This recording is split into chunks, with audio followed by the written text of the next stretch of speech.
CNN வெளியிட்டிருக்கக்கூடிய ஒரு முக்கியமான செய்தி என்னென்று சொன்னா, இவ்வளவு நாளாக நாங்கள் காசாவில் இருக்கக்கூடிய ஹமாஸினுடைய படைப்பிரிவை அப்படி அழித்து விட்டோம், இப்படி அழித்து விட்டோம், இத்தனாயிரம் பேரை அழித்து விட்டோம் என்றெல்லாம் இஸ்ரேலிய ஆக்கிரமிப்பு பயங்கரவாத ராணுவம் சொல்லிக் கொண்டிருக்கிறது. ஆனால் உண்மையிலேயே அவர்கள் இதுவரைக்கும் கஸ்ஸாம் பிரிகேட் சார்பாக வெறுமனே மூன்று பட்டாலியன்ஸை தான் அழித்திருக்கிறார்கள் என்கிறது CNN ஒரு ஆய்வு என்கிற செய்திகள் இன்றைக்கு வெளியாகி இருக்கிறது. பொதுவாக நடக்கிற யுத்தம் இருக்குல்ல, அதுக்கு தான் இப்ப தாக்குதல் நடத்திக்கிட்டு இருக்கிறோம்.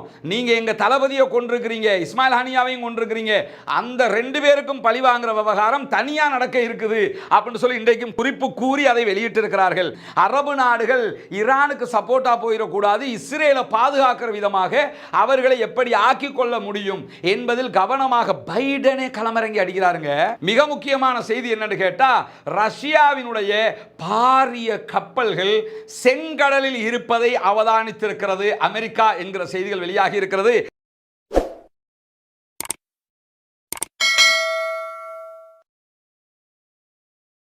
அஸ்ஸலாமு அலைக்கும் வரஹ்மத்துல்லாஹி வபரகாத்துஹு. பேரன்பிற்கினிய சகோதர சகோதரிகளே, உங்கள் அனைவர் மீதும் ஏக இறைவனுடைய அமைதியும் கருணையும் உண்டாகட்டுமாக என்கிற உயரிய பிரார்த்தனைகளோடு 305வது நாளாக காசாவில் என்ன நடக்கிறது, காசாவையொட்டி மற்ற பகுதிகளில் என்ன நடக்கிறது என்பதைத்தான் நாம் இன்றைக்கும் பார்க்க இருக்கிறோம்.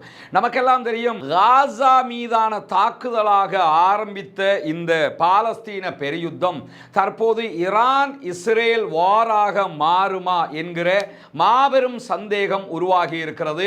அந்த ஈரான் இஸ்ரேல் யுத்தம் என்பது இஸ்ரேலுக்கு ஆதரவாக அமெரிக்கா வருகிற போது, ஈரானுக்கு ஆதரவாக ரஷ்யா சைனா வருகிற போது, அரபு நாடுகளுக்கு மத்தியிலேயே மாபெரும் யுத்தமாக இது மாறுவதற்கு வாய்ப்பு இருக்கிறதா என்கிற கதையாடல்கள் எல்லாம் தற்போது உருவாகி இருக்கக்கூடிய நேரத்தில் தான் நாம் இன்றைக்கு நின்று கொண்டிருக்கிறோம். இப்படியான சந்தர்ப்பத்தில் என்ன நடக்கிறது காசாவுக்குள், அதை சுற்றி என்ன நடக்கிறது என்பது மிக முக்கியமான விவகாரமாக மாறி இருக்கிறது. அந்த அடிப்படையில் நம்ம பார்த்தோம் என்று சொன்னால், இன்றைய தினம் வெளியான ஒரு முக்கியமான செய்தி தான், ஈராக்கிலே இருந்த அமெரிக்காவினுடைய பேஸ் 10 நாட்களுக்குள்ளாக இரண்டாவது முறையாக தாக்குதலுக்கு உள்ளாகி இருக்கிறது.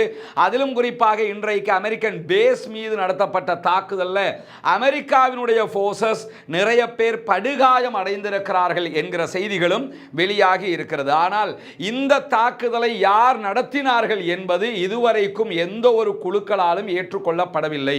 ஈராக்கினுடைய உத்தியோகபூர்வ அரசாங்கம் இதை கண்டித்திருக்கிற அதே நேரத்தில், நாங்கள் தான் இந்த தாக்குதலை நடத்தினோம் என்று இதுவரை யாருமே ஒப்புக்கொள்ளவில்லை. பொதுவாக நீங்க எடுத்துக்கிட்டீங்கன்னு சொன்னா, தாக்குதலை நடத்தினது யாரோ அவங்க என்ன பண்ணுவாங்கன்னா, நாங்க தான் தாக்கினோம் என்று ஒப்புக்கொள்வார்கள்.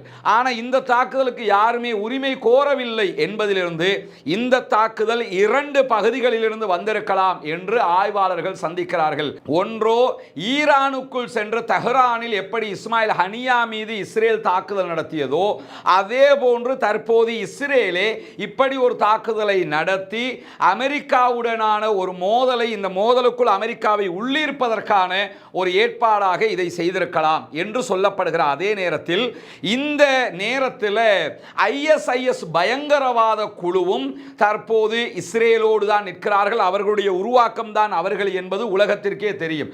அப்படி இருக்கும்போது ISIS பயங்கரவாத குழு இப்படியான ஒரு தாக்குதலை இஸ்ரேலுடைய அனுமதியோடு, இஸ்ரேலுடைய ஆதரவோடு நடத்திவிட்டு அதனை இங்க காசா மீதான தாக்குதலில் முனைப்போடு இருக்கக்கூடியவர்கள் பக்கம் திருப்பி விடுவதற்கான ஒரு வேலையை செய்திருக்கலாம் என்றும் ஆய்வாளர்கள் சந்தேகிக்கிறார்கள். ஏன்னா இந்த வேலையை ஹிஸ்புல்லாக்கள் செஞ்சிருந்தாலும், அல்லது ஈராக்கில் இருக்கக்கூடிய குழுக்கள் செய்திருந்தாலும், சிரியாவில் இருக்கிற குழுக்கள் செய்திருந்தாலும், யாரு செஞ்சாலும் பொதுவாக என்ன பண்ணுவாங்கன்னு கேட்டா, நாங்க தான் இதை பண்ணினோம்னு சொல்லுவாங்க.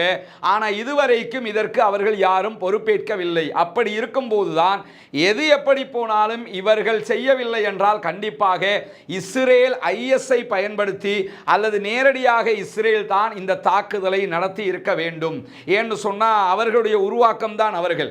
அப்படியான ஒரு நிலை இன்றைக்கு உலகத்தில் நாம கண்கூடாக பார்க்க முடிகிறது.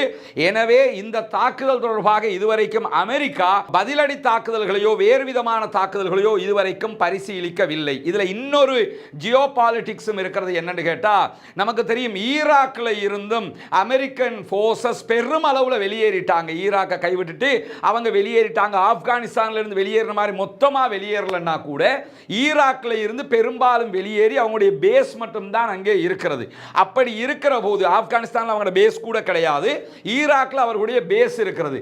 இப்படி இருக்கிற நேரத்தில் அமெரிக்காவில் தற்போது தேர்தல் நடைபெறுவதற்கான காலகட்டமாக இருக்கிறது.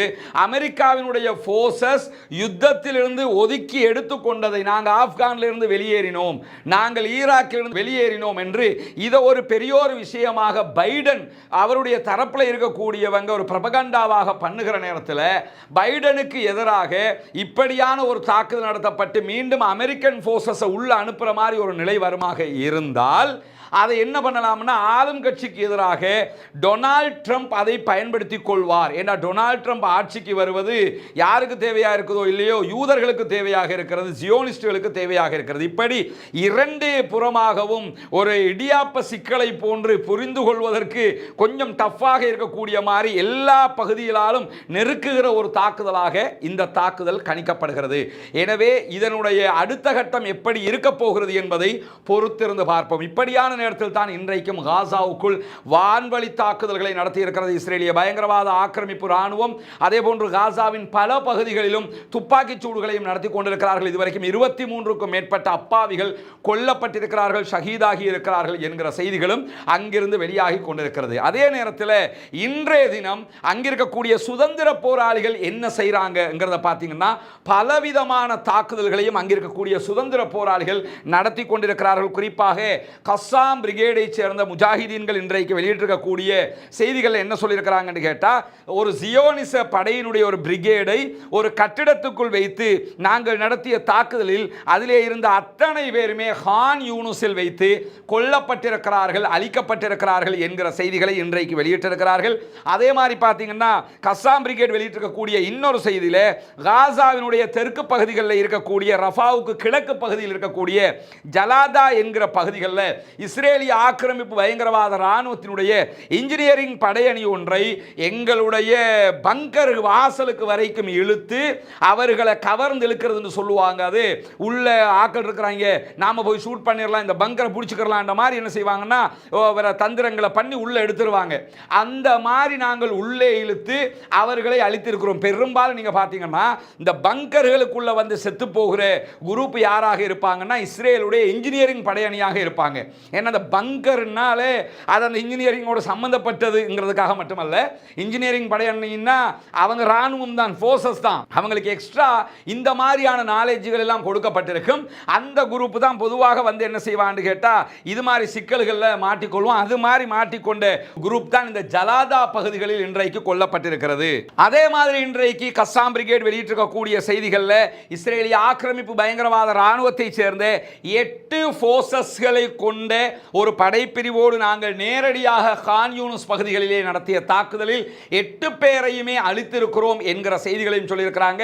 மொத்தமாக இதுவரைக்கும் பார்த்தீங்கன்னா 3 சிறிய படைப்பிரிவுகளே அழிக்கப்பட்டிருக்கிறது என்கிற செய்திகளும் இன்றைக்கு வெளியாகி இருக்கிறது. அதே நேரத்தில் கஸ்ஸாம் பிரிகேட் இன்றைக்கு வெளியிட்டிருக்கக்கூடிய இன்னும் ஒரு செய்திகளில் பராஹீன் என்கிற பகுதிகளில் நடத்தப்பட்ட ஷெல் தாக்குதல்களில் D9 வகை புல்டோசர்கள் 2 அழிக்கப்பட்டிருக்கிறது என்கிற செய்திகளையும் சொல்லி இருக்கிறார்கள். அதே மாதிரி இன்றைக்கு தாலல் ஹவா பகுதிகளில் காலாட்படை தரைப்படை பிரிவோடு நடத்திய தாக்குதல்களில் தரைப்படையினுடைய ஒரு சிறிய படை பிரிவு அளிக்கப்பட்டிருக்கிறது என்று சொல்லியிருக்கிறார்கள். அதிலே எத்தனை பேர் என்கிற விவரத்தை அவர்கள் சொல்லவில்லை. அதே மாதிரி அல் குதுஸ் பிரிகேட் இன்றைக்கு வெளியிட்டிருக்கக்கூடிய செய்திகளில் ஜெனின் படையணியில் இருக்கக்கூடிய எங்களுடைய முஜாஹிதீன்கள் சிபாட் என்கிற காரிடோர் பகுதிகளில் ஜியோனிச இராணுவத்தோடு நடத்திய தாக்குதல்களில் அவர்களுடைய வாகனங்கள் 2ஐயும் பதுங்கி இருந்த அவர்களுடைய இராணுவத்தை சேர்ந்தவர்களையும் அழித்திருக்கிறார்கள் என்கிற செய்திகளையும் இன்றைக்கும் வெளியிட்டிருக்கிறார்கள். அதே மாதிரி நீங்க பார்த்தீங்கன்னா அங்க இருக்கக்கூடிய முஜாஹிதீன்கள் வெடிகுண்டுகள் மூலமாக தாக்குதல் நடத்தி இருப்பதாகவும் அதே போன்று நேரடியாக ஸ்னைப்பர் அட்டாக் நடத்தி இருப்பதாகவும் இன்றைக்கு அறிவித்திருக்கிறார்கள். அதே மாதிரி கஸ்ஸாம் பிரிகேட் வெளியிட்டிருக்கக்கூடிய ஒரு செய்தியில் என்ன சொல்றாங்கன்னா சுரங்கப்பாதைக்குள் மேலதிகமாக இன்னும் ஒரு சியோனிச இன்ஜினியரிங் படைப்பிரிவை நாங்கள் அளித்திருக்கிறோம் என்ற ஒரு செய்தியை சொல்லியிருக்கிறாங்க. அதுவும் ரஃபாவில் இருக்கக்கூடிய இருக்கக்கூடிய ஜலாதா பகுதிகளில் தான் நடத்தப்பட்டிருக்கிறது என்கிற செய்திகளையும் அவர்கள் சுட்டிக்காட்டியிருக்கிறார். அதே நேரம் அல் சுல்தான் என்கிற பகுதிகளில் நடத்தி இருந்த ஒரு பயங்கரமான தாக்குதல் தொடர்பான ஒரு செய்தி அவங்க வெளியிட்டிருக்கிறாங்க. அதில் 4 ஜியோனிஸ்டுகளுடைய 4 மெர்காவா டேங்குகளை அளித்திருப்பதான செய்திகளை சொல்லியிருக்கிறார்கள். அதை தொடர்ந்து M113 என்கிற அவர்களுடைய ஆட்களை ஏற்றிக்கொண்டு வரக்கூடிய ஒரு கேரியரையும் நாங்கள் அளித்திருக்கிறோம் என்கிற செய்திகளையும் சொல்லியிருக்கிறார்கள். கஸ்ஸாம் முஜாஹிதீன்கள் இன்றைக்கு துல்லியமாக பதுங்கியிருந்து நடத்திய தாக்குதல்களில் இஸ்ரேலிய ஆக்கிரமிப்பு பயங்கரவாத இராணுவத்தினுடைய மேலும் ஒரு சிறிய படைப்பிரிவை அளித்திருக்கிறோம் என்கிற செய்திகளோடு இன்றைக்கு சொல்லியிருக்கக்கூடிய இன்னும் ஒரு முக்கியமான செய்தி என்னன்னு கேட்டா, 2 ஆட்களை ஏற்றிக்கொண்டு வரக்கூடிய அவர்களுடைய வெஹிக்கிள்களை யாசின் 105 மூலமாக அளித்ததோடு 2 மெர்காவா டேங்குகளையும் நாங்கள் அளித்திருக்கிறோம். இது அல் தபைன் என்கிற பள்ளிவாயலுக்கு அருகாமையிலே ஜார்ஜ் தெருவிலே நடைபெற்றது என்கிற செய்திகளையும் இன்றைக்கு குறிப்பிட்டிருக்கிறார்கள். இப்படி இன்றைக்கு பலவிதமான தாக்குதல்களும் அங்கிருக்கக்கூடிய கஸ்ஸாம் பிரிகேடும் அல் குதுஸ் படையணி உள்ளிட்டவர்களும் தொடர்ந்து நடத்தி கொண்டு வருகிற அதே நேரத்தில் இன்றைக்கு CNN வெளியிட்டிருக்கக்கூடிய ஒரு முக்கியமான செய்தி என்னென்று சொன்னா, இவ்வளவு நாளாக நாங்கள் காசாவில் இருக்கக்கூடிய ஹமாஸினுடைய படைப்பிரிவை அப்படி அழித்து விட்டோம், இப்படி அழித்து விட்டோம், இத்தனாயிரம் பேரை அழித்து விட்டோம் என்றெல்லாம் இஸ்ரேலிய ஆக்கிரமிப்பு பயங்கரவாத ராணுவம் சொல்லிக் கொண்டிருக்கிறது. ஆனால் உண்மையிலேயே அவர்கள் இதுவரைக்கும் கஸ்ஸாம் பிரிகேட் சார்பாக வெறுமனே 3 பட்டாலியன்ஸை தான் அழித்திருக்கிறார்கள் என்கிறது CNN ஒரு ஆய்வு என்கிற செய்திகள் இன்றைக்கு வெளியாகி இருக்கிறது.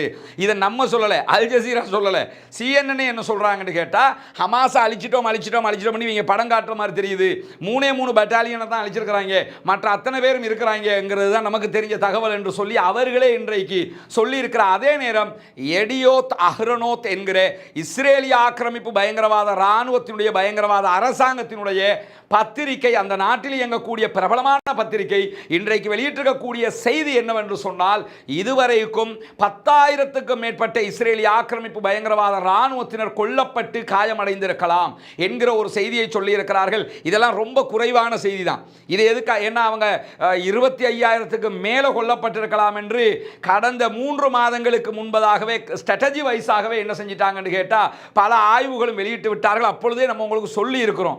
இப்போ ஏன் இதை சொல்றோம்னா, இப்பயும் 300 பேர் தான் செத்துருக்காங்கன்னு சொல்லிக்கிட்டு இருக்கிறான். இப்பொழுதும் என்ன சொல்றான்னு கேட்டா, எங்கள 300 பேர் தான் செத்துருக்காங்க, 600 பேர் தான் காயமடைஞ்சிருக்காங்க சொல்லிக்கிட்டு இருக்கிறான்ல. அந்த இஸ்ரேலிய ஆக்கிரமிப்பு பயங்கரவாத ராணுவத்திற்கு நம்ம பதில் சொல்ல தேவையில்லை. எடியோ தஹ்ரோனோத்தே என்ன சொல்லியிருக்கிறாங்கன்னா, 10,000க்கு மேல போயிருப்பாங்க, அப்படி இருக்கும்போது இவங்க பொய் சொல்லிக்கிட்டு இருக்கிறாங்க என்பதை அவர்களே இன்றைக்கு சுட்டி காட்டியிருக்காங்க. அந்த பலவீனத்தை எல்லாம் மறைக்கிறதுக்கு தாங்க இஸ்மாயில் ஹனியா மீதான தாக்குதல் நடத்தப்பட்டது, ஆரூரி மீதான தாக்குதல் நடத்தப்பட்டது.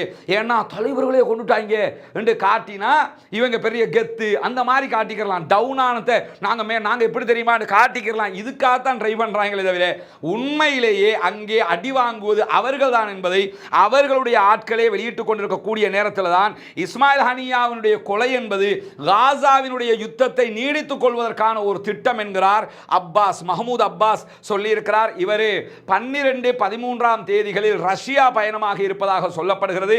ஏன்னா ரஷ்யா இவர்களையும் ஹமாஸையும் ஒருங்கிணைப்பதில் ரொம்ப ஆர்வம் காட்டிக் கொண்டிருக்கிறார்கள். இதுவரைக்கும் ஓரளவுக்கு அது சக்சஸ் ஆகி கொண்டிருக்கிறது. சீனா அண்மையிலே இவர்கள் உள்ளிட்ட 14 அமைப்புகளையும் ஒருங்கிணைத்திருக்கிறது. அதை மேலும் வலுப்படுத்துகிற வேலையை தான் தற்போது ரஷ்யா செய்ய பார்க்கிறாங்க. எது எப்படி போனாலும் இவர்கள் அத்தனை பேரும் ஒன்றிணைந்தால் தான் சுதந்திர பாலஸ்தீனம் நிச்சயமாக சாத்தியப்படுவதற்கான வாய்ப்புகள் இன்ஷா அல்லாஹ் இருக்கிறது. அதற்கான முயற்சிகளை தற்போது ரஷ்யாவும் சீனாவும் செய்து கொண்டிருக்கிறார்கள்.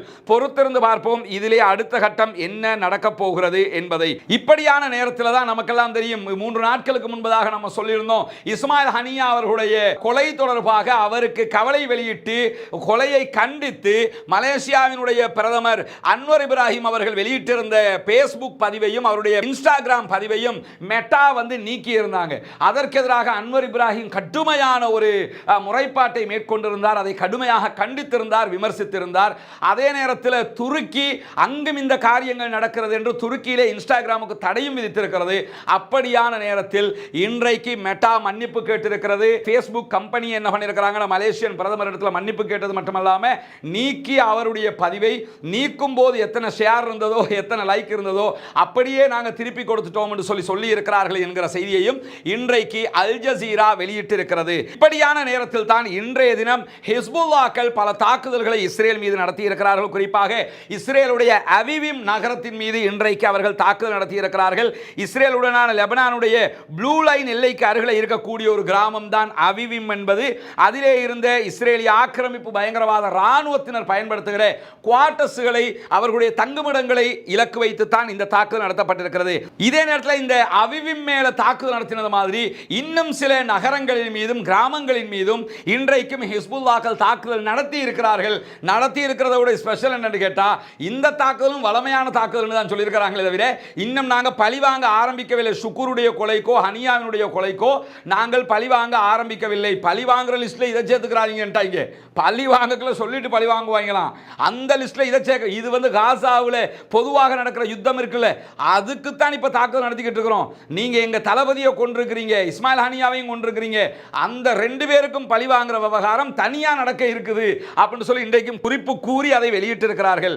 அதே நேரத்தில் இன்றைய தினம் நடத்தப்பட்ட தாக்குதல்களில் லெபனானில் இருக்கக்கூடிய ஹிஸ்புல்லாக்கள் இஸ்ரேலுடைய கோலானி படைப்பிரிவின் மீது தாக்குதல் நடத்தி இருக்கிறார்கள். கோலானி படைப்பிரிவினுடைய தலைமையகத்தின் மீது இன்றைக்கு தாக்குதல் நடத்தி இருக்கிறார்கள். லெபனான் எல்லைக்கு அருகில் இருக்கக்கூடிய ஷகாரா என்கிற இஸ்ரேலிய ஆக்கிரமிப்பு பயங்கரவாத இராணுவத்தினுடைய படை முகாமில் இருக்கக்கூடிய உயரடுக்கு கமாண்டோ பிரிவான எகோஸ் பிரிவினுடைய தலைநகரத்தின் மீதும் இன்றைக்கு ட்ரோன் அட்டாக் செய்திருக்கிறார்கள். சுக்கூருக்கு பதிலடி மாதிரி தான் விளங்குது. ஏன்னு கேட்டால் இந்த லெபனானுக்கு அருகில் இருக்கக்கூடிய ஷகாரா படை முகாம்ங்கிறது ரொம்ப முக்கியமானது இஸ்ரேலுக்கு. அந்த படை முகாமில் இருக்கக்கூடிய உயரடுக்கு கமாண்டோ படைப்பிரிவு இருக்கிறாங்கல்ல, அந்த படைப்பிரிவு மேலே தான் இன்றைக்கு அவங்க ட்ரோன் அட்டாக் பண்ணியிருக்கிறாங்க. ஆனால் அதை கூட குறிப்புன்னு என்ன போடுறாங்கன்னு கேட்டால், இதுவும் பழி வாங்குதல் நினச்சிக்கிறாதியே, அது தனியாக இருக்குது. இதெல்லாம் நாங்கள் நார்மலாக தான் உங்களுக்கு அடிச்சுக்கிட்டு இருக்கிறோம். பழி வாங்குற இடத்துல அது பழி வாங்குதல். இந்த அடிச்ச அடி வந்து தெரிச்சு ஓடுகிற அடி, பல பேர் கொல்லப்படுகிற அடி, அடிச்சு விட்டு என்ன சொல்கிறாங்கன்னா இது பழி வாங்குதல் இல்லையா, அது தனியாக இருக்குது அப்படின்னு. அப்போ இதுவே பழி வாங்குதல் இல்லைன்னா பழி வாங்கினா எப்படி இருக்குங்கிறத காட்டுறதுக்காக செய்கிற வேலை என்கிறது பார்க்கும்போதே தெரிகிறது. அது மட்டுமல்லாமல் இந்த தாக்குதல்கள் எல்லாம் தங்களுடைய இலக்குகளை துல்லியமாக தாக்கி இருக்கிறது என்றும் இன்றைக்கு ஹிஸ்புல்லாக்கள் சொல்லி இருக்கிற அதே நேரத்தில் ட்ரோன் தாக்குதல்களால் இஸ்ரேலுடைய மஸ்ரா என்கிற பகுதிகளில் 2 பேர் காயமடைந்திருக்கிறார்கள் என்று இன்றைக்கு இஸ்ரேலிய ஆக்கிரமிப்பு பயங்கரவாத இராணுவம் சொல்லி இருக்கிற அதே நேரத்தில் இன்றைய தினம் ஹிஸ்புல்லாக்கள் எல்லை தாண்டி, அதிலும் குறிப்பாக சில வீடியோக்கள் போட்டோஸ்களை நீங்க பார்த்திருப்பீங்க, அயன் டோம் அட்டாக் பண்ணுது, அயன் டோம் திரும்ப ரீஃபங்க்ஷன் ஆயிடுச்சு என்றெல்லாம் பார்த்திருப்பீங்க. இதெல்லாம் பமாத்து காட்டுற விஷயங்கள். ஏன்னு கேட்டா இன்னைக்கு அவர்களுடைய மேயர் சொல்லி இஸ்ரேலுடைய இந்த அப்பர் கலீலி அந்த ஏரியாவில் இருக்கக்கூடிய மேயர் கொடுத்திருக்கக்கூடிய ஒரு பேட்டி வெளியாக இருக்கு. அதில் என்ன சொல்றாங்கன்னு கேட்டா, இன்றைக்கு இஸ்ரேலுடைய வான் பாதுகாப்பை தாண்டி ஆழமான தாக்குதல்களை ஹிஸ்புல்லாக்கள் நடத்தியிருக்க அகர் என்கிற ஒரு நகரம், இந்த நகரத்துக்கு இதுவரைக்கும் ஹிஸ்புல்லாக்கள் தாக்குதல் நடத்தவே இல்லை. ரொம்ப பாதுகாப்பு பலப்படுத்தப்பட்ட ஒரு நகரம். அந்த நகரத்துக்குள்ளேயே புகுந்து ஏவுகணை தாக்குதல்களை நடத்தி இருக்கிறார்கள். ஏவுகணை தாக்குதல்கள் நடத்தப்பட்டதில் அவர்களுடைய அயன் டோம் அதை பாதுகாக்கவில்லை, அதை தடுக்கவில்லை என்று சொல்லப்படுகிறது. இதை வச்சு தான் அவர் என்ன சொல்றாருன்னா, இவ்வளவு தூரம் உள்ள வந்து தாக்குறான்னா பொதுமக்களை இலக்கு வச்சு ஹிஸ்புல்லாக்களால் தாராளமாக தாக்க முடியும். ஹிஸ்புல்லாக்களுக்கு இஸ்ரேலுடைய ராணுவ நிலைகள் எங்கெங்கெல்லாம் இருக்கிறது என்கிற அறிவுகள் இருக்கிறது, தெளிவுகள் இருக்கிறது. எனவே இஸ்ரேலுடைய பாதுகாப்பு அடுக்குகளை கடந்து அவர்களால் துல்லியமாக தாக்க முடியும் என்பதை புரிந்து கொள்ளுங்கள் என்று ஹிஸ்புல்லாக்களுடைய அப்பர் கலீலி பகுதிக்கு பொறுப்பாக இருக்கக்கூடிய மேயரே இன்றைக்கு தெளிவாக சொல்லி இருக்கிறார். அது மட்டுமல்லாமல் அயன் டோம் ஒரு ட்ரோனை தவிர வேறு எதையுமே தடுக்கவில்லை. ஒரே ஒரு ட்ரோனை மட்டும் அயன் டோம் தடுத்துருச்சான், மற்ற எதையுமே தடுக்கல. இதில் இருந்து அவர்கள் வான் பாதுகாப்பை மீறி அட்டாக் பண்ணுகிறார்கள் என்பதை நீங்கள் புரிந்து கொள்ள வேண்டும். ஹிஸ்புல்லா இன்னும் திறமையாக வளர்ந்து கொண்டே இருக்கிறது என்கிற உண்மையை இது பிரதிபலிக்கிறது என்கிற செய்திகளும் இன்றைக்கு வெளியாகி இருக்கிறது. நிலைமை இப்படி இருக்கிற நேரத்தில் தான் ஈரான் இஸ்ரேல் மீது தாக்குதல் எப்போது நடத்தும் என்கிற ஒரு பதட்டமான சூழ்நிலை இருக்கும் போது அமெரிக்கா என்ன பண்றாங்கன்னு சொன்னா, அரபு நாடுகளை எப்படி நம்ம வசமாக வைத்துக் கொள்ள முடியும், அரபு நாடுகள் ஈரானுக்கு சப்போர்ட்டா போயிடக்கூடாது, இஸ்ரேலை பாதுகாக்கிற விதமாக அவர்களை எப்படி ஆக்கிக் கொள்ள முடியும் என்பதில் கவனமாக பைடனே களமிறங்கி அடிக்கிறாருங்க. பைடனே என்ன பண்றாருன்னு சொல்லி சொன்னா, ஜோர்தானுக்கு கால் பண்றாரு, சவுதிக்கு கால் பண்றாரு, கால் பண்ணி நீங்க எங்களோட நிக்கணும், எங்களோட நின்று இந்த ஈரானுக்கு எதிராக நிக்கணும், அதாவது இஸ்ரேலுக்கு ஆதரவுங்கிறத எப்படி சொல்றாங்கன்னு கேட்டா, ஈரானுக்கு எதிராக நீங்க நிக்கணும், பிராந்தியத்தில் சமாதானத்தை அமைதியை நம்ம உண்டு பண்ணணும், பிராந்தியத்தில் பிரச்சனை வந்துடக்கூடாது. காசாவில் 40,000 பேர் செத்து போயிருக்கிறான், அது பிரச்சனை இல்லையா. ஆனால் இஸ்ரேல் மேலே தாக்குதல் நடத்திடக்கூடாது, அதுக்கு நீங்கள்லாம் ஒத்துழைக்கணும் என்று சொல்லி அவர் ஒவ்வொருத்தராக ஃபோன் பண்ணி பேசுகிறாருங்கிற செய்திகள் இன்றைக்கு அரபு நியூஸே வெளியிட்டிருக்கிறாங்க, எல்லா நியூஸும் வெளியிட்டுக்கிட்டு இருக்கிறாங்க. அப்படி இருக்கிற நேரத்தில் இன்றைக்கு என்ன நடந்திருக்குன்னு கேட்டால், மிக முக்கியமான 2 அறிவிப்புகளை சவுதி அரேபியாவும் ஜோர்தானும் வெளியிட்டிருக்கிறார்கள். என்ன அறிவிப்பை வெளியிட்டிருக்கிறாங்கன்னு கேட்டால், இஸ்மாயில் ஹனியாவினுடைய படுகொலைக்கு பழி தீர்க்கும் விதமாக ஈரான் இஸ்ரேலுக்கு எதிராக தாக்குதல்களை நடத்தினால் ஈரானுடைய வான்வழி தாக்குதல்களில் சவுதி அரேபியாவினுடைய வான்பரப்பையோ அல்லது ஜோர்தானுடைய வான்பரப்பையோ பயன்படுத்தக்கூடாது என்று சொல்லி இன்றைக்கு அறிவித்திருக்கிறார்கள். நான் இந்த காசாவுடைய பிரச்சனை வந்ததிலிருந்து சொல்லி வர்ற ஒரு விஷயம்தான், இந்த நாடுகளுக்காக எல்லாம் வால் தூக்கிக்கிட்டு யாரும் நிற்காதீங்க. இந்த நாடுகளை நம்ம எந்த சிந்தனையை ஏற்றுக்கொண்டிருக்கிறோமோ தீவிரவாதத்துக்கு எதிராக குர்ஆன் சுன்னா சொல்லுகிற அடிப்படையில் சரியான வழியை மட்டும்தான் நம்ம ஏற்றுக்கிறோமே தவிர, இவங்க எங்களுக்கு சாதகமான நாடு, இவங்க எங்களுக்கு எதிரான நாடுன்னு நாடுகளை ஆதரிக்கிற வேலை செய்யாதீங்கன்னு ஏன் சொல்லி வர்றேன்னு கேட்டால், இவங்களை ஆதரிக்கிறவர்களோ இவங்க இருக்க மாட்டாங்க. கடந்த முறை ஏப்ரல் 13ஆம் தேதி இஸ்ரேல் மீது தாக்குதல் நடத்தியது ஈரான். அந்த நேரத்தில் ஜோர்தான் பல ஏவுகணைகளையும் அதே நேரத்தில் அவர்களுடைய ட்ரோன்களை தடுத்தது. அமெரிக்காவும் ஜோர்தானும் தான் முழுக்க தடுத்தாங்க. ஈரானுக்கு இஸ்ரேலுக்கு பாதிக்கப்பட்டுச்சுன்னா பாவமா இல்லையா? அங்கே இருக்கிற மக்கள் அவ்வளோ நல்லவங்க, அவங்களுக்கு அடிக்கிறதா, அங்கே இருக்கிற ராணுவத்துக்கு அடிக்கிறதா, அவங்கள அடிக்கிறதுக்கு நாங்கள் விட்டுருவோமான்னு சொல்லி யார் வந்து நின்னா? ஜோர்தான்காரன் தான் வந்து நின்னான், ஜோர்தானுடைய அரசாங்கம் தான் வந்து நின்றுச்சு. ஏன்னா இவ்வளவுக்கும் காசாவில் 40,000 பேர் கொல்லப்பட்டு அங்கே இருக்கக்கூடிய மக்களுக்கு சாப்பிட்றதுக்கு வழி இல்லாமல் பஞ்சத்தில் செத்து கொண்டிருக்கிறார்கள். ஆனால் ஜோர்தான் தாராளமான உணவுகளை அள்ளி கொடுத்து கொண்டிருக்கிறது இஸ்ரேலுக்கு. சவுதி அரேபியா வழியாக யுஏஇல இருந்து கப்பல் வழியாக யுஏஇல வந்து இறங்கி துபாய் வழியாக சவுதி அரேபியாவால் சென்று ஜோர்தான் வழியாக இஸ்ரேலுக்கு உணவு போய் கொண்டிருக்கிறது. இதையெல்லாம் பார்த்துப்பட்டு நாங்கள் சவுதி பக்கம், நாங்கள் குவைத்து பக்கம், நாங்கள் துருக்கி பக்கம், நாங்கள் ஜோர்தான் பக்கம், நாங்கள் ஈரான் பக்கம், ஒரு பக்கம் இருக்காதீங்க, நியாயத்தின் பக்கம் மட்டும் நில்லுங்க. எவன் சரி செஞ்சாலும் சரி, எவன் பிழை செஞ்சாலும் பிழை, இப்படி நிற்பதுதான் இறைவனுக்கு பொருத்தமானது, நீதிக்கு நெருக்கமானது என்பதையும் புரிந்து கொள்ளுங்கள். இன்னைக்கு வந்திருக்க இந்த செய்தியை பார்க்கும்போதே உங்களுக்கு தெரியலையா? திட்ட தெளிவாக என்னன்னு கேட்டால், எங்களுடைய வான்பரப்பை பயன்படுத்தக்கூடாதுங்கிறது மட்டுமல்ல, இன்றைக்கு ஜெருசலம் போஸ்டுடைய ஆர்டிக்கலை தெளிவாக எழுதியிருக்கிறான். இதற்கு முன்பதாக ஏப்ரல் 13ஆம் தேதி இஸ்ரேல் மீது ஈரான் நடத்திய தாக்குதல்ல அப்பவே இந்த செய்தி, இப்ப நான் சொல்ல போற செய்தி கசிஞ்சுது.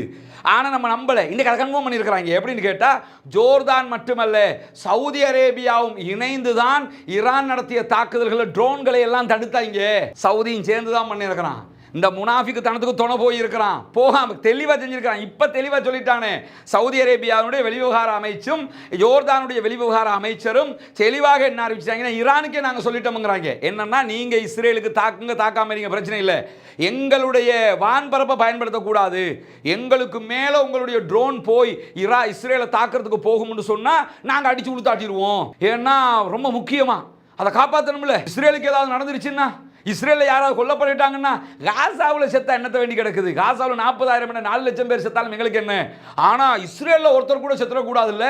ஏன்னா அது அந்த உயிர் தானே புனிதமானது. இதெல்லாம் உயிரா? இதனால் என்ன நடக்க போகிறது என்கிற ஒரு பார்வையைத்தான் அவர்கள் சொல்லிக் கொண்டிருக்கிறார்கள் என்பதை இந்த செய்திகள் வலியுறுத்தவில்லையா?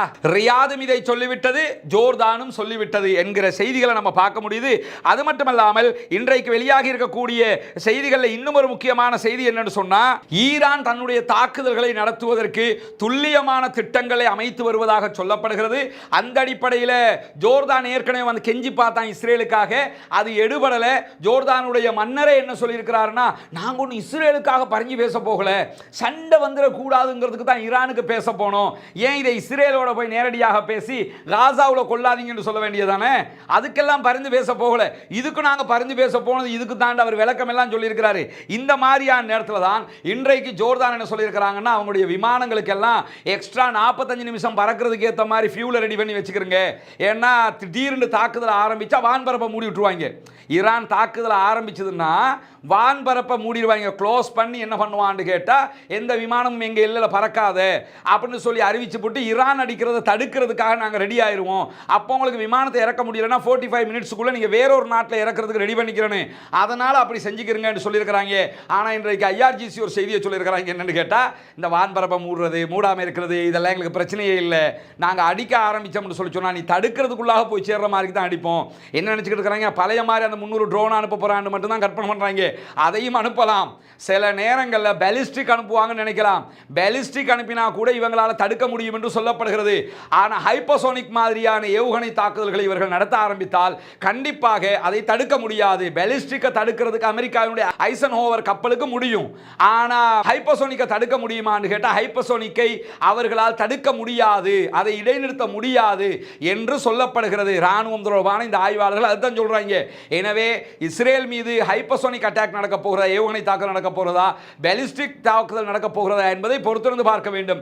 ஆனால் இப்படி ஒரு அறிவிப்பையும் இன்றைக்கு ஜோர்தான் வெளியிட்டிருக்கிற அதே நேரத்தில் ரஷ்யா மிக பிரபலமான ஒத்துழைப்புகளை வழங்குவதற்கு ஈரானுக்கு தயாராக இருக்கிறது என்று பெசக்ஷியனிடத்திலேயே அவர்களுடைய தேசிய பாதுகாப்பு ஆலோசகர் தெளிவாக சொல்லிவிட்டு சென்றிருக்கிறார். நேற்று பெசக்ஷியனோடு அவர்கள் நடத்திய பேச்சுவார்த்தைகளில் மிக தெளிவாக அவங்க வைத்த கோரிக்கை என்னன்னு கேட்டால், ஈரான் வைத்த மிக முக்கியமான ஒரு கோரிக்கை தான் வான் பாதுகாப்பு சிஸ்டமேட்டிக்ஸ் எங்களுக்கு நிறைய தாங்க அப்படின்னு சொல்லி கேட்டுக்கிறாங்க. இப்போ யுத்தம் ஆரம்பித்ததோடு அதற்கு எதிராக நாங்கள் தாக்குதல்களை தொடுக்க வேண்டி இருக்கிறது.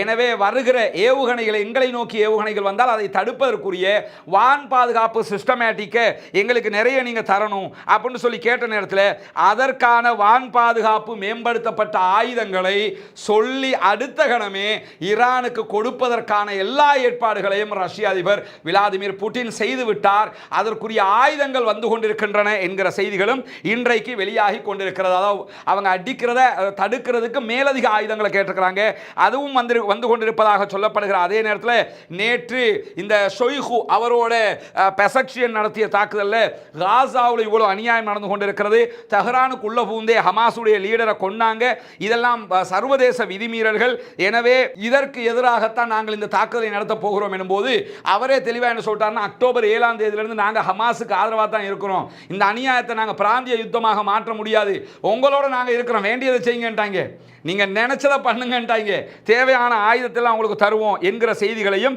மிக தெளிவாக சொன்னது மட்டுமல்லாமல் மிக முக்கியமான செய்தி என்னன்னு கேட்டால், ரஷ்யாவினுடைய பாரிய கப்பல்கள் செங்கடலில் இருப்பதை அவதானித்திருக்கிறது அமெரிக்கா என்கிற செய்திகள் வெளியாகி இருக்கிறது. அது மட்டுமல்லாமல் அமெரிக்கா சொல்லியிருக்கக்கூடிய செய்திகள் என்ன சொல்றாங்கன்னா, பாரிய கப்பல்கள் தெற்கு செங்கடல்ல, அதாவது யமன் போர்டர்ல நிற்கிறத நாங்கள் அவதானிச்சோம், அந்த கப்பல்களுக்கு படகுகளில் வந்து ஹூதிகள் நார்மல் சிறிய கப்பல்களில் வந்து அங்கே இருந்து அதிகாரிகள் அழைத்து செல்வதையும் நாங்கள் கண்காணித்திருக்கிறோம். இது ரஷ்யா நேரடியாக சென்று ஹூதிகளுக்குரிய பயிற்சிகளை கொடுத்து கொண்டிருக்கிறது, ஹூதிகளுக்குரிய உதவிகளை செய்து கொண்டிருக்கிறது. பாரிய கப்பல்களில் ஹூதிகளுக்கு அவர்கள் ஆயுதங்களை அனுப்பி இருப்பதான செய்திகள் வெளியாகி இருக்கிறது. ரஷ்யாவினுடைய கப்பல்கள் கொண்டு சென்ற ஆயுதங்கள் எப்படி அங்கே தரையிறக்கப்பட்டன, எங்கு இறக்கப்பட்டன என்கிற செய்திகள் எல்லாம் அவர்களுக்கு வெளிப்படையாக கண்டுபிடிக்க முடியவில்லை என்று சொல்லியும், அதே நேரத்தில் சீனா ஓமான் வழியாக ஹூதிகளுக்கு தேவையான ரேடார் பாதுகாப்பு சிஸ்டங்களையும் இந்தியாவும் சீனாவும் வழங்கி இருக்கின்றன என்கிற செய்திகளும் வெளியாகி இருக்கிறது. குறிப்பாக ரஷ்யாவுக்கு என்ன அவ்வளவுக்கு பாசம் ஹூதிகளோடு நினைச்சீங்கன்னா, பாசம் எல்லாம் கிடையாது, இதுக்கு ஜியோ பாலிடிக்ஸ்ல இருக்கக்கூடிய விஷயம் என்னன்னு கேட்டா, அவர்கள் உக்ரைன் ரஷ்யா வார்ல உக்ரைனுக்கு சப்போர்ட்டாக அமெரிக்கா உள்ளிட்ட நேச நாடுகள் எல்லாருமே ஆயுதம் கொடுத்துக்கிட்டு இருக்காங்க. அதனால தான் காசா வாரை பொறுத்தவரையில் அமெரிக்காவுக்கு எதிராக நடக்கிற ஓர், இஸ்ரேலுக்கு எதிராக நடக்கிற ஓர், இஸ்ரேலுக்கு எதிரான ஓர்ங்கிறத விட இது அமெரிக்காவுக்கு எதிரான ஓர் தான். அதனால தான் என்ன பண்றாங்கன்னு கேட்டா, இந்த ஓர்ல அமெரிக்காவையும் இஸ்ரேலையும் தாக்க வேண்டும், நாசமாக்க வேண்டும் என்கிற காரணத்தினால் ரஷ்யா என்ன பண்றாங்கன்னு கேட்டா, தாராளமாக ஹூதிகளுக்கு கொடுக்குறாங்க, ஈரானுக்கு கொடுக்குறாங்க, ஈரான் வழியா ஹிஸ்புல்லாக்கு கொடுக்குறாங்க, கேட்கிறதெல்லாம் எடுத்துக்க, அது பண்ட மாற்று முறை மாதிரி. என்னன்னா, நீங்க கேட்கறதெல்லாம் நாங்கள் தந்துடுவோம், நாங்கள் கேட்குற ட்ரோன் எல்லாத்தையும் நீங்கள் தந்துக்கிட்டுறீங்க என்று சொல்லி ட்ரோனை இவன் கொடுக்குறான், அவன் அங்கேருந்து தேவையானதை கொடுக்குறான். எது எப்படி போனாலும் இப்படி ஒரு யுத்தம் வந்தால் ரஷ்யாவும் சீனாவும் ஆயுதம் சப்ளை பண்ணுவாங்க, இப்போ பண்ண ஆரம்பிச்சிட்டாங்கிற செய்திகளும் வெளியாகி இருக்கிறது. இந்த யுத்தங்கள் எல்லாம் இல்லாமலாகி சுதந்திரம் பெற்றுவிட்டாலே இந்த பிரச்சனை எல்லாம் முடிஞ்சிருமுங்க. பாலஸ்தீனத்துக்கு சுதந்திரம் கொடுக்காமல் 40,000க்கு மேற்பட்டவர்களை கொன்று குவித்து 90,000க்கு மேற்பட்டவர்களை படுகாயத்துக்கு உள்ளாக்கி முழு நாட்டையும் நாசமாக்கி அழித்திருக்கக்கூடிய இந்த நேரத்தில் அந்த மக்களுக்கு நிம்மதி கிடைக்க வேண்டும், அந்த மக்களுக்கு பாதுகாப்பு கிடைக்க வேண்டும், அந்த மக்கள் சுதந்திரம் அடைய வேண்டும், அந்த மக்களுக்கான நீதி கிடைக்க வேண்டும். அதற்காக அல்லாஹ்விடத்தில் பிரார்த்தனை செய்யுங்கள். பிரார்த்தனை மட்டும்தான் நமக்கு செய்ய முடியும், அதை மட்டும்தான் செய்ய வேண்டும். அதற்குத்தான் இஸ்லாம் நமக்கு அனுமதித்திருக்கிறது. எனவே இதை தாண்டி நாம் எதுவும் செய்ய முடியாத. ஒவ்வொரு தொழுகைகளிலும் குனூத்து நாசிலாவை ஓத மறந்து விடாதீர்கள். இன்னொரு முக்கியமான செய்தியை நீங்கள் தெரிந்து கொள்ள வேண்டும். குறிப்பாக உங்களுக்கு தெரியும், ஃபேஸ்புக் சமூக ஊடக பக்கங்கள் எல்லாம் ஒவ்வொருவருடைய வீடியோக்களையும் நீக்குகிற அந்த மாதிரியான வேலையை செய்கிறாங்க. நம்ம டிவி நடத்துறவங்க கிடையாது, நம்மளும் அவங்கள அதே ஊடகத்தை பயன்படுத்தி தான் செய்திகளை சொல்ல வேண்டி இருக்குது. எனவே நம்முடைய யூடியூப் பக்கம் உங்களுக்கு தெரியும், ரஸ்மின் MISC என்கிற இந்த யூடியூப் பக்கத்தில் தான் நம்ம வீடியோக்களை வளமையாக வெளியிட்டு வருகிறோம். இதை சப்ஸ்கிரைப் பண்ணாதவங்க இந்த இடத்துல இருக்கிற பெல் பட்டனை வந்து கிளிக் பண்ணி சப்ஸ்கிரைப் பண்ணிக்கிறங்க. இதே நேரத்தில் ரஸ்மின் MISC ஷார்ட்ஸ் என்கிற ஒரு புதிய பேஜையும் நம்ம திறந்திருக்கிறோம். கண்டிப்பாக நம்மள்கிட்ட இருக்கக்கூடிய இந்த ரஸ்மின் MISC என்கிற யூடியூப் சேனலை சப்ஸ்கிரைப் பண்ணியிருக்கக்கூடிய சகோதரர்கள் இந்த ஐகான் போட்டிருக்கக்கூடிய என்னுடைய புகைப்படம் போட்டு இப்படி இருக்கக்கூடிய ரஸ்மின் MISC ஷார்ட்ஸ் என்கிற பேரில் இருக்கக்கூடிய இந்த சேனலையும் மறக்காமல் சப்ஸ்கிரைப் பண்ணிக்கிறங்க. ஏன்னா அது இல்லைன்னா இது, இது இல்லைன்னா அதுன்னு சொல்லி எப்பயுமே நமக்கு ஒரு ஆல்டர்னேட்டிவ் இருக்கணும். நம்ம ஏற்கனவே சொன்னதுதான் கண்டிப்பா ரொம்ப அதிகமான சட்டத்திட்டங்கள் போடப்பட்டு வீடியோக்கள் முடக்கப்படுகிறது. நம்மளோட இணைந்து இந்த காசாவுக்காக பேசி வந்த பல சகோதரர்களுக்கு அந்த நிலை ஏற்பட்டிருப்பதும் உங்களுக்கு தெரியும். எனவே என்ன மறக்காம என்ன செய்யுங்கன்னு கேட்டால் இந்த ரஸ்மின் MISC ஷார்ட்ஸ் என்கிற அந்த யூடியூப் சேனலை சப்ஸ்கிரைப் பண்ணிக்கிறங்க. அது மட்டுமல்லாமல் இந்த நம்முடைய 2 சேனல்லையுமே குறிப்பாக சேனலில் வீடியோவுக்கு கீழே இந்த இடத்த நீங்கள் கிளிக் பண்ணீங்கன்னு சொன்னாலே இப்படி ஒரு பேஜ் உருவாகும், இப்படி ஒன்று வரும். அதில் நீங்கள் பார்த்தீங்கன்னா அந்த எத்தனை பேர் பார்த்துருக்குறாங்க என்கிறதோட சேர்த்து இங்கே பாருங்கள், ரெட் கலரில் 2 ஐகான் போட்டிருக்கிறோம். Join us on Telegram, join our WhatsApp channel என்று சொல்லி 2 போட்டிருக்கிறோம். மறக்காம நீங்கள் டெலிகிராம் நம்முடைய டெலிகிராம் சேனலில் இணையாதவங்க டெலிகிராம் அப்ளிகேஷனை டவுன்லோட் பண்ணி அதில் இணைஞ்சுக்கிறங்க. வாட்ஸ்அப் சேனலில் இணையாதவங்க இந்த இடத்த கிளிக் பண்ணி நம்முடைய வாட்ஸ்அப் சேனலில் இணைஞ்சுக்கிறங்க. இந்த சேனலுடைய லிங்கை நம்முடைய ஃபேஸ்புக்லையும் நம்ம போடுவோம். இருந்தாலும் ஒவ்வொரு வீடியோவிலையும் கீழே இது இருக்குது, மறக்காம அதில் இணைஞ்சுக்கிறங்க. உங்கள் வாட்ஸ்அப்புக்கே ஒவ்வொரு நாள் வீடியோவும் நேரடியாக வந்து சேர்ந்துடும். அப்போ நீங்கள் மிஸ் பண்ணாமல் காசாவினுடைய செய்திகளை பார்த்து கொள்ள முடியும். அதே போன்றுதான் சப்ஸ்கிரைப் பண்ணாதவர்கள் இதை சப்ஸ்கிரைப் பண்ணிக்கொள்கிற அதே நேரம் நம்முடைய ஃபேஸ்புக் பக்கம் இதுதான். ஃபேஸ்புக் பக்கத்தில் லைக் பண்ணாதவங்க ஃபேஸ்புக் பக்கத்தை லைக் பண்ணி கொள்ளுங்கள். ஆனால் ஃபேஸ்புக் பக்கத்தில் நம்ம காசா வீடியோக்களை வெளியிட முடியாது, அது பெரிய சிக்கலாக போயிடும். அதே நேரத்தில் ட்விட்டர் யூஸ் பண்ணக்கூடியவங்க, எக்ஸ் பக்கம் யூஸ் பண்ணக்கூடியவங்க, இதுதான் ரஸ்மின் MISC என்கிற நம்முடைய எக்ஸ் பேஜ் இருக்கிறது. அதில் நீங்கள் இணைஞ்சுக்கிட்டீங்கன்னா டெய்லி நடக்கிற காசா தொடர்பான மிக முக்கியமான அப்டேட்டுகளை எல்லாம் இதில் நம்ம ஷேர் பண்ணி வர்றோம். ஆங்கிலத்தில் தமிழில் வர்ற மொழிகளில் எல்லாம் முக்கியமான செய்திகளை ஷேர் பண்ணி வர்றோம். யூஸ் பண்ணக்கூடியவங்க இந்த ரஸ்மின் MISCங்கிற நம்முடைய பேஜில் நீங்கள் இணைஞ்சுக்கிட்டீங்கன்னா அதில் நீங்கள் நிறைய செய்திகளை உடனுக்குடன் பார்த்து கொள்ள முடியும். நம்ம அவர்களுடைய தளத்துக்குள்ளே நின்று தான் நம்முடைய கருத்துக்களை கொண்டு வர வேண்டிய கடமை இருக்கிறது, வேறு வழியும் கிடையாது நமக்கு. அப்படித்தான் சொல்லி ஏற்கனவே 2 ஃபேஸ்புக்கை முடக்கிட்டாங்க. நம்முடைய டிக்டாக் பேஜ் ஒன்று மொத்தமாக முடக்கப்பட்டது, வேறொரு பேஜை தான் இப்போ ஓப்பன் பண்ணி வச்சிருக்கிறோம். எனவே ஒரு கண்ட்ரோலுக்குள்ள தான் இந்த செய்திகளை நாம் சொல்ல வேண்டி இருக்கிறது என்கிற செய்திகளோடு நமக்கெல்லாம் தெரியும். எதிர்வருகிற 11ஆம் தேதி ஞாயிற்றுக்கிழமை முதல் எதிர்வருகிற வெள்ளிக்கிழமை 16ஆம் தேதி வரை இன்ஷா அல்லாஹ் பொத்துவில் முதல் ஏராவூர் வரைக்கும் ஒரு முக்கியமான பாலஸ்தீன விடுதலை பேரணியை நடத்த இருக்கிறோம். கிழக்கு மாகாணத்தினுடைய பெரும்பாலான ஊர்களுக்கு இதனூடாக நாம் பயணிக்க இருக்கிறோம். பாலஸ்தீன மக்களுக்கான விடுதலை செய்தியாக சர்வதேசத்திற்கு இது போக வேண்டும் என்பதால் பொத்துவில்ல இருந்து ஆரம்பித்து அல்குடா போய் ரிட்டன் ஏராவூருக்கு வந்து ஏராவூரில் வச்சு தான் இது முடிக்கும் விதமாக திட்டமிட்டிருக்கிறோம். எனவே பொத்துவில் முதல் ஏராவூர் வரையான இந்த 5 நாட்கள் மாபெரும் பாலஸ்தீன விடுதலை பேரணியில் இணைந்து கொள்வதற்கு தயாராகுங்கள். பொத்துவில்ல இருந்து ஆரம்பித்து வருகிற போது இளைஞர்கள், பொதுமக்கள் அத்தனை பேருமே கட்சி பேதம் இல்லாமல், இயக்க பேதம் இல்லாமல், எந்த ஒரு பேதங்களையும் காட்டாமல் பள்ளி வாயல்கள் இதற்கு ஒத்துழைப்பு தாருங்கள், ஊர் மக்கள் ஒத்துழைப்பு தாருங்கள்.